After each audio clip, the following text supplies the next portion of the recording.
Namaku Fajar. Kejadian ini terjadi sudah cukup lama. Ketika aku bekerja sebagai petugas administrasi di salah satu rumah sakit.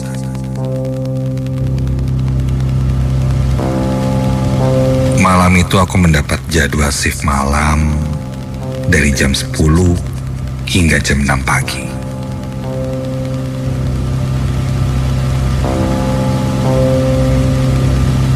Seperti biasa, jika sudah malam, lorong rumah sakit mulai sepi. Apalagi jam besuk sudah tidak ada. Yang terdengar hanyalah suara mesin AC, mungkin langkah kaki para perawat, dan sesekali bunyi monitor dari ruang ICU. Mungkin kalian bisa membayangkannya. Sampai sekitar jam 1 pagi, kepala ruangan memintaku untuk mengantarkan berkas ke lantai 6. Tanpa berpikir lama, aku mengiyakan, mengambil map itu, lalu segera menuju lift untuk naik ke lantai 6.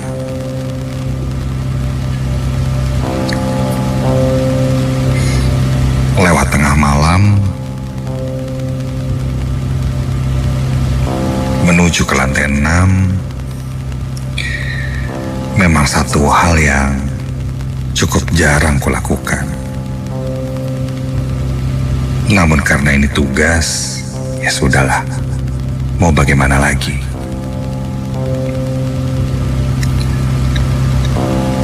Di sini ada 4 lift, 3 lift untuk umum, dan 1 lift khusus untuk pasien dan petugas.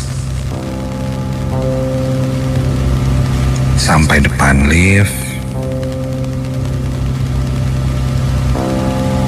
aku tekan tombolnya dan pintu lift terbuka.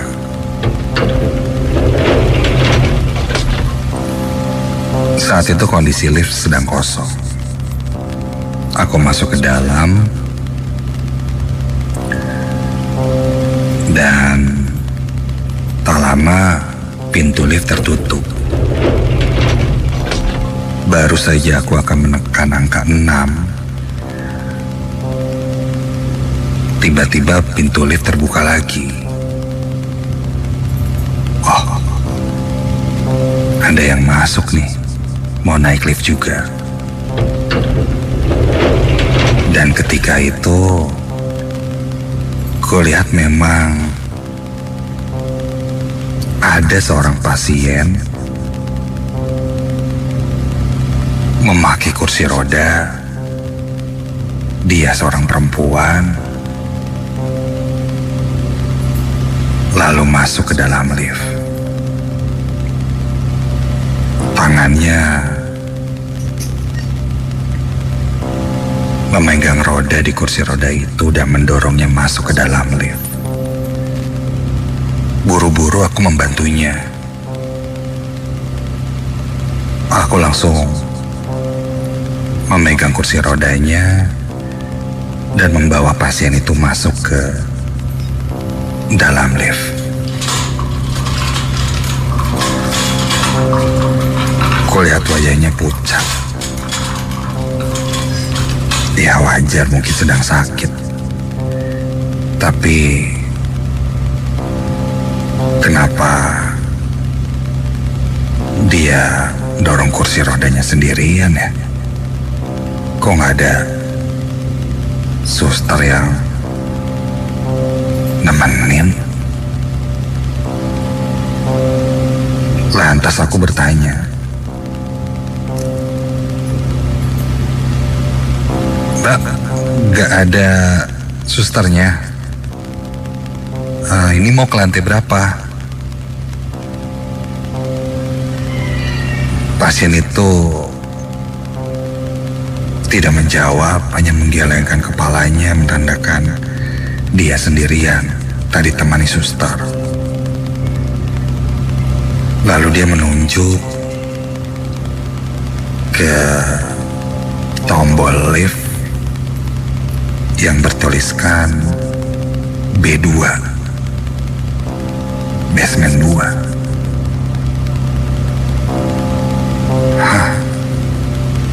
Mau ke basement? Aku sempat ragu. Ini Mbak mau ke basement? Atau mau ke ruang rawat inap? Biar saya anterin Mbak. Dia terus menunjuk ke tombol basement.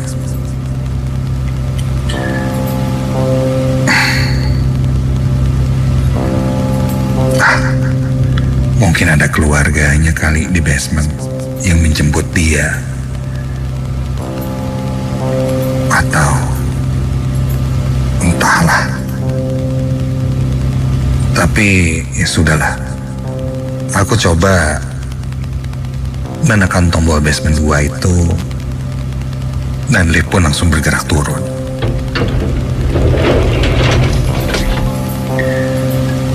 Pasien perempuan itu kini berada di sampingku sambil kupegangi kursi rodanya.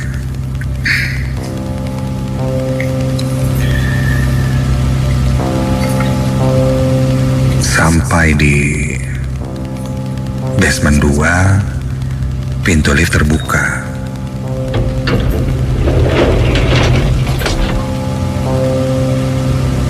Dan kulihat tidak ada orang yang menunggu pasien perempuan itu.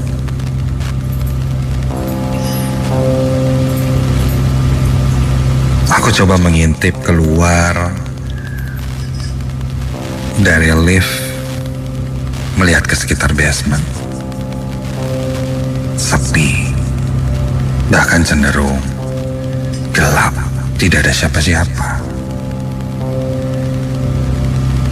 Mbak, di sini nggak ada siapa-siapa.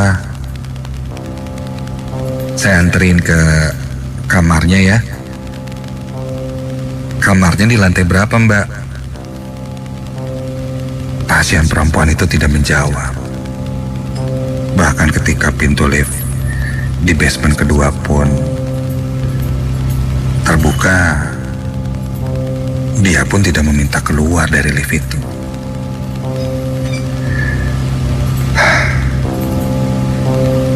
Ya udah, saya coba anterin ke ruang rawat inap ya.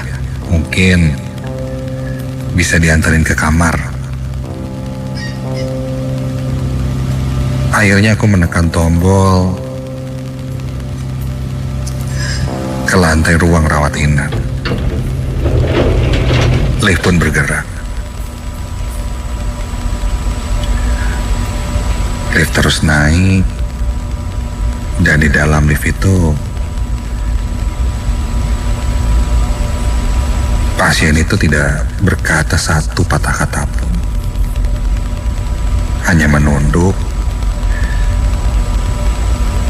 bahkan terlihat sepertinya sudah tidur.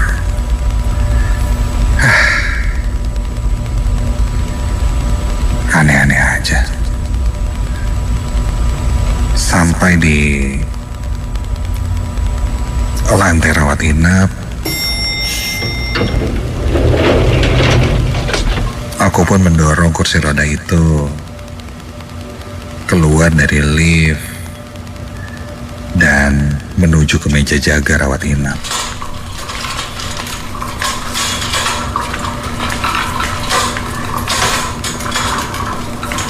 Bunyi kursi roda menggema di lorong ketika aku mendorong kursi roda itu.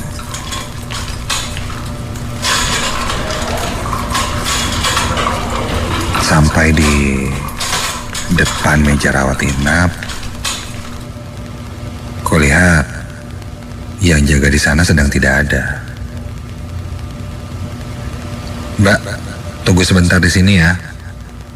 Saya mau cari yang jaga dulu. Dia lalu mengangguk. Aku coba cari yang jaga, masuk ke lorong lain di ruang rawat inap itu. Saat itu aku bertemu salah satu suster.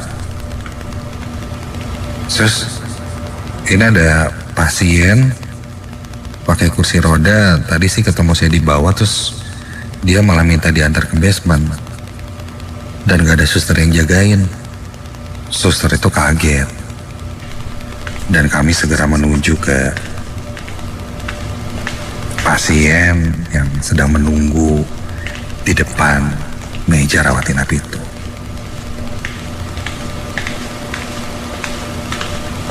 Sampai di depan meja, loh, kemana orangnya? Yang kulihat hanya kursi rodanya saja. Dan orangnya tidak ada. Suster itu berkata, "Mana orangnya?" Ku bilang, "Tadi ada, duduk dan nunggu di sini. Tapi kok nggak ada sekarang?" Aku sempat mencari di sekitar lorong itu, tapi tidak ada ruangan lain di sana. Dan bahkan tidak mungkin jika dia sudah berada sangat jauh. Karena waktu aku bertemu suster itu pun tidak lama. Mungkin bahkan tidak sampai 1 menit. Aku coba minta suster itu mengecek pasien yang ada di ruang rawat inap. Tak lama setelah itu, setelah dicek semuanya berada di kamar, lengkap dan tidak ada pasien yang memakai kursi roda bahkan.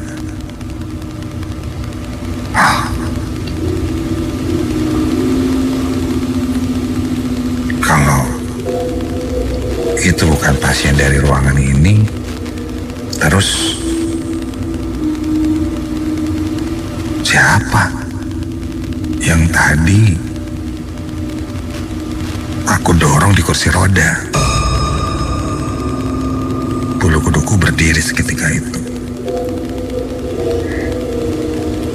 Suster yang bertemu denganku coba untuk menelpon ruang IGD.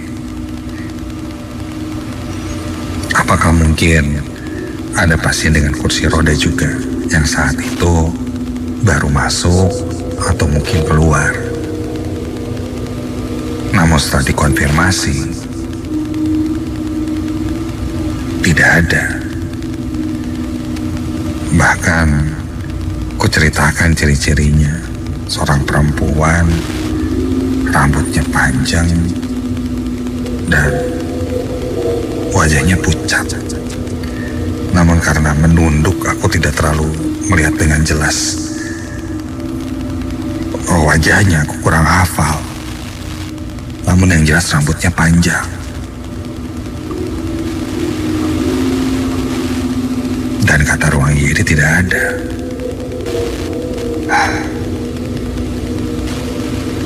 Namun kursi rodanya jelas aku bawa ke sini.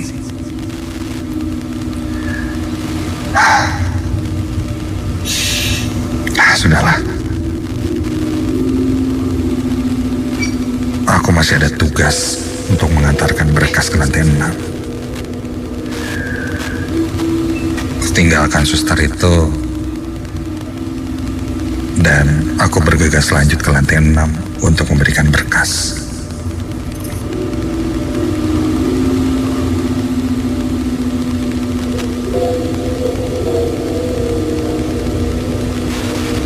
Singkat cerita, sampailah aku ke lantai 6, lalu aku memberikan berkasnya. Setelah itu, aku kembali turun ke bawah.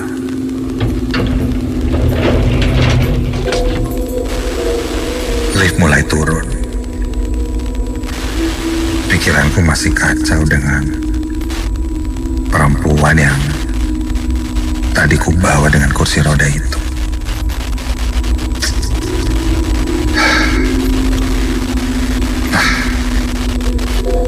Siapa ya? Belum terjawab pertanyaanku. Lift berbunyi tanda aku sampai di lantai yang kutuju. Pintu lift terbuka dan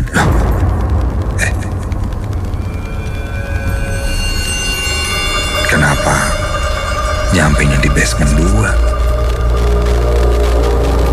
Perasaan tadi aku nggak pencet basement 2 deh.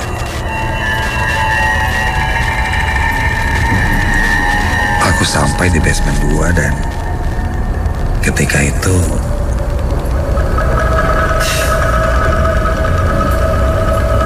suasana yang kurasakan saat pintu lift terbuka sangat berbeda dari sebelumnya. Entah kenapa muncul perasaan tidak nyaman saat itu.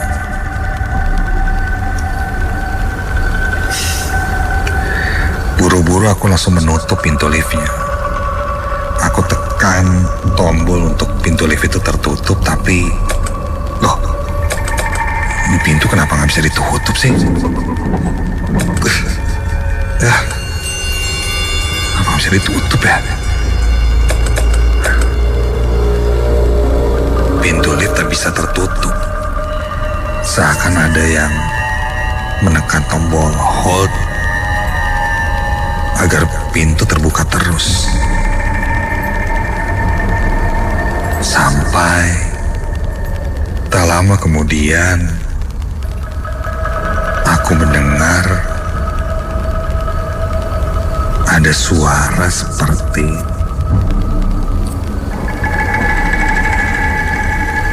kursi roda yang sedang didorong. Namun suara rodanya nampak sangat nyaring, seperti sudah berkarat, sehingga membuat suaranya agak ngilu untuk didengar. Dan suara itu kudengar dari arah luar basement ini. Posisiku masih di dalam lift.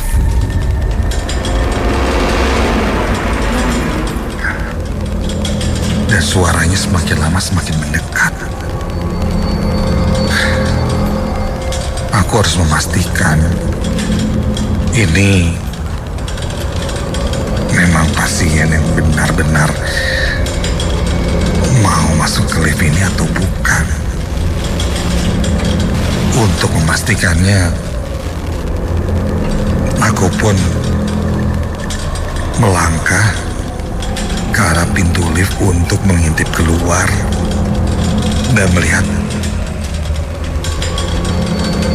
apa yang sedang mendekatiku itu. Dan ketika aku tengok keluar,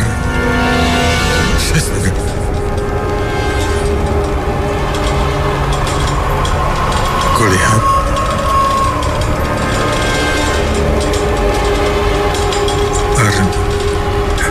ada satu kursi roda yang mendekat menuju ke arah lift, tapi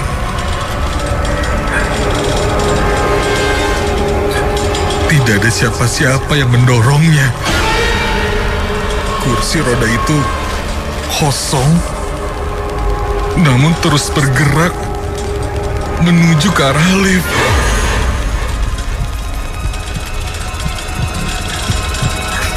Iya, kursi roda itu bergerak sendiri. Semakin mendekatiku, kontan aku langsung masuk ke dalam lift.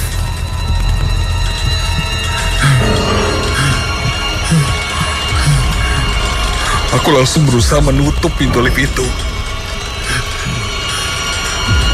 Sampai akhirnya pintu lift pun tertutup perlahan.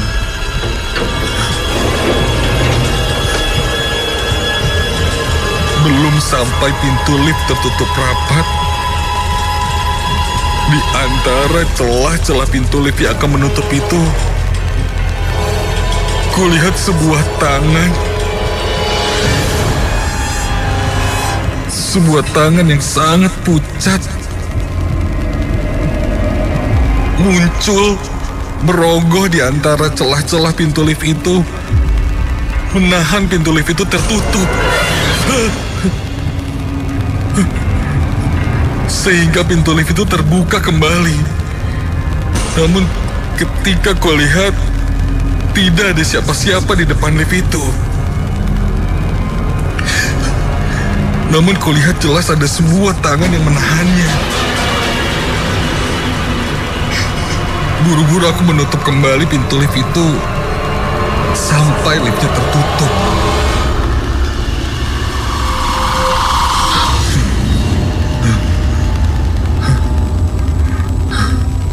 Bulu kuduku berdiri merinding. Lift mulai naik ke lantai yang aku tuju.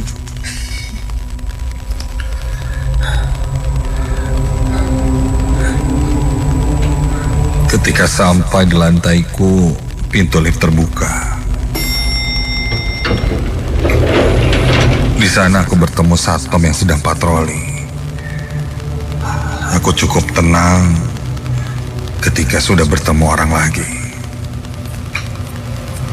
Satpam itu bertanya pada aku kenapa.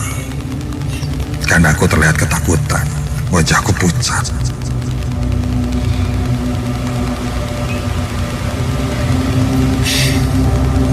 Aku pun ceritakan apa yang kualami.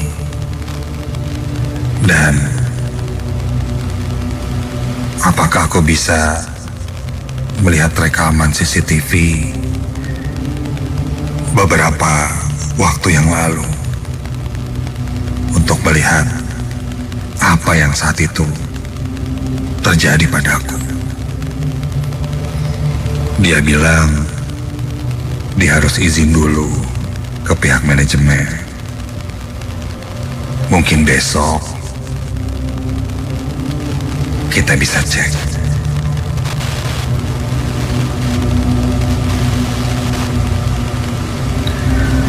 Waktu berlalu sampai akhirnya aku mendapat izin untuk melihat dan mengecek CCTV.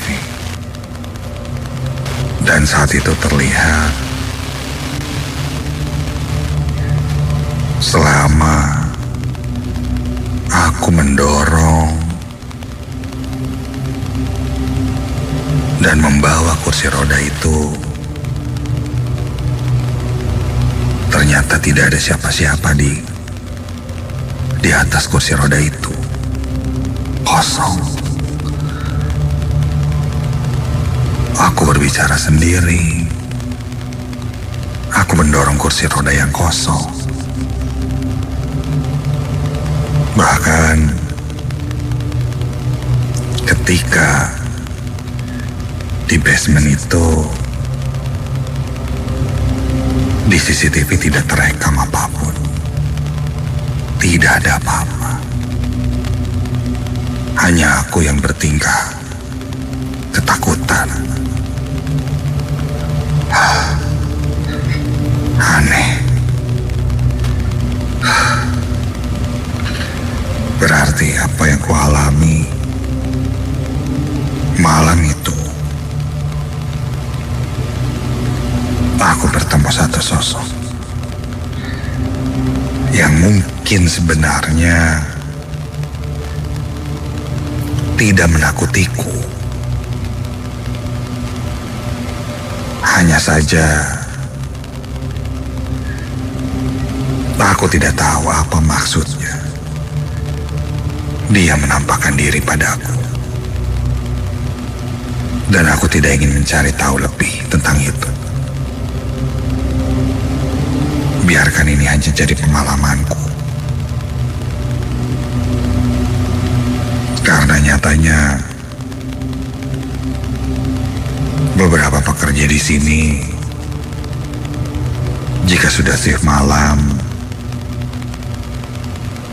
memang sering ada kejadian. Tapi hal itu dianggap lumrah. Hal yang biasa yang pada akhirnya harus dimaklumi. Karena memang setiap tempat pasti ada hal-hal seperti itu. Apalagi di tempat seperti ini. Di tempat di mana kehidupan bahkan kematian